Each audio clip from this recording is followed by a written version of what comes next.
సింధూర కూర్చొని అయితే చాలా బాధపడుతూ ఉంటుంది. పెళ్ళి ఎలా ఇష్టం లేదని చెప్పాలి అని చెప్పగానే ఇక రవిబాబు అక్కడికొస్తాడు. సింధూరని చూస్తూ ఆడవాళ్ళు తెలివి ఎంత అందంగా ఉంటారో అంత మేధావులు కూడా. వాళ్ళ మనసులో ఉన్నదాన్ని మాత్రం బయట పెట్టరు. నేను చాలా తెలివిగా హ్యాండిల్ చేయాలి అని చెప్పేసి రవిబాబు మనసులో అనుకుంటాడు. ఇక రవిబాబు అక్కడికొచ్చి సింధూరని ఎలాగైనా సరే ఆడవాళ్ళ విషయంలో ఎంత స్ట్రాంగ్‌గా ఉంటారో అంత వీక్‌గా ఉంటారు. అలా బలహీనంగా ఉన్నప్పుడే వాళ్ళకు 2 మాటలు చెప్పి పడేయాలి. ఈ ఒక కేజీ బంగారం ఇచ్చుడు కంటే 2 మాటలు ఓదార్పే వాళ్ళకు ముఖ్యం అని చెప్పేసి సింధూర భుజం మీద చేయి వేశాడు. ఒక్కసారిగా సింధూర ఉలిక్కిపడుతుంది. అమ్మ సింధూర అని పిలవడంతో రవిబాబు మాటల్లో తేడా ఉంటుంది. సింధూర అది గమనిస్తుంది.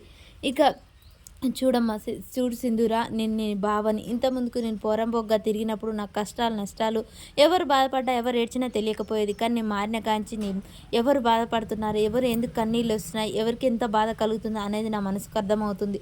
నువ్వు ఇప్పుడు బాధపడుతున్నావు, అది నాకు అర్థమవుతుంది. నీకు ఈ పెళ్ళి అంటే ఇష్టం లేదు కదా. నువ్వు పెళ్లి కొడుకు వచ్చినప్పుడు కానీ పెళ్లి ప్రస్తావన తెచ్చినప్పుడు కానీ నీ ముఖంలో సంతోషం అనేది నాకు కానరాలేదు. కానీ చూడు సింధూర, ఒక మారిన నీ బావగా నేను చెప్తున్నాను, నీకు నీ విషయంలో నేను ఏ విషయంలో తోడుగా ఉంటాను. నీకు మనసులో ఏమనిపిస్తే అది చెప్పు, నేను దానికి తోడుగా ఉంటాను. కానీ నీకు పెళ్ళి ఇష్టం లేదని నాకు తెలుసు. ఆ మాట నేను వెళ్ళి పెద్దమ్మకు చెప్పలేను. ఎందుకంటే ఇంట్లో పెద్దమ్మ మాటకి ఎవరు ఎదురు చెప్పలేరు. అలా అని నువ్వు కూడా చెప్పలేవని నాకు అర్థమైంది.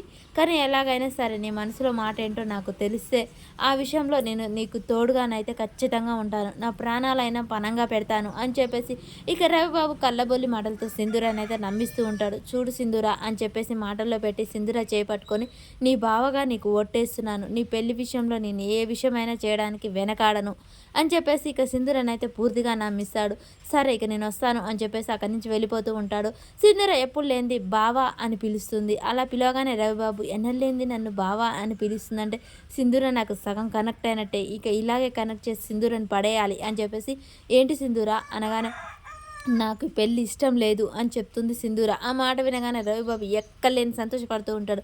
నాకు తెలుసు సింధూర, తెలుసు నువ్వు ఆ రోజు నా కోసం వరలక్ష్మి వ్రతం చేసావు, నా ఇస్తారాకులో అన్నం తిన్నావు, అందుకని నన్ను ఇష్టపడుతున్నావని నాకు అర్థమైంది. ఈ ఇష్టాన్ని ప్రేమగా పెళ్లిగా తీసుకెళ్తాను అని మనసులో అనుకుంటూ నేను దానికోసం ఏమైనా చేస్తాను సింధూర, నీకు మాటిస్తున్నాను, నీ పెళ్లి జరగకుండా ఆపుతాను అని చెప్పేసి రవిబాబు అయితే మాటిస్తాడు.